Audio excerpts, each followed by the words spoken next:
Greg Kelley says he is shocked and saddened that a man who was once his football teammate and best friend may have committed the crime that sent Kelley to prison.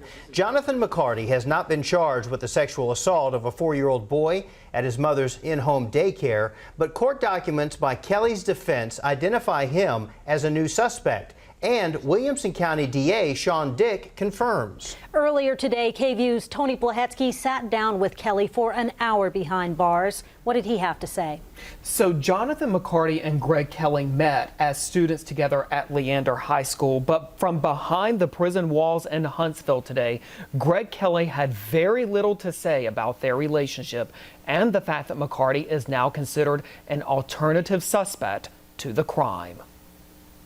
I kind of talked to my attorney and I decided not to so much talk about the new suspect in general.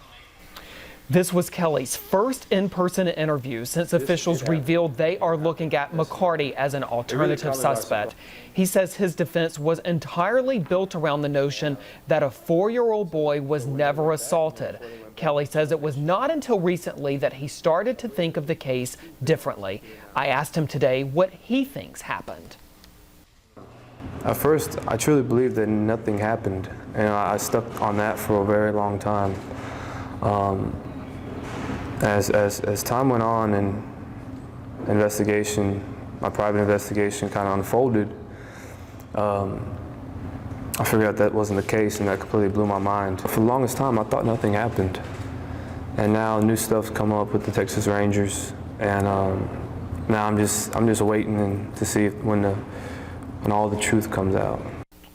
We first told you last week about these major developments in the case, coming on 3 years since a Williamson County jury convicted Kelley of 2 counts of super aggravated sexual assault. Now, there are ways that Kelley's conviction can be overturned, but that is a process that could take many months, maybe even longer. The reality is that it is an uphill climb, but Kelley tells me getting out of prison is something he thinks about each and every day. Mike and Quita. Well, Tony, I know there's someone else involved in this case, the young victim. Did Kelley talk about him at all? He absolutely did talk about that. Let's listen to what he had to say. Someday when I'm sitting out there, I can sit back and I can really know what happened. That I would have closure as well as the victim. A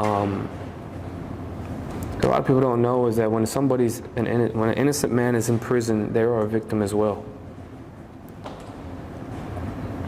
So I believe that there's 2 victims here now. So you can see really a wide-ranging interview earlier today in Huntsville. We went last night and then met Greg Kelley for about an hour this morning. One thing, Mike and Quita, is that when we first were setting up, we were going to be meeting Greg Kelley from behind a petition, separated by glass. But authorities are very familiar with this case. The prison officials are very familiar with this case. And so we were actually able to meet him and talk to him face to face. It's a fascinating and controversial case, and surely not anywhere near over at this point, since it's again months, maybe even longer, before we really have a potential resolution or a change in this case. Good work. Thank you, Tony. Thank you very much.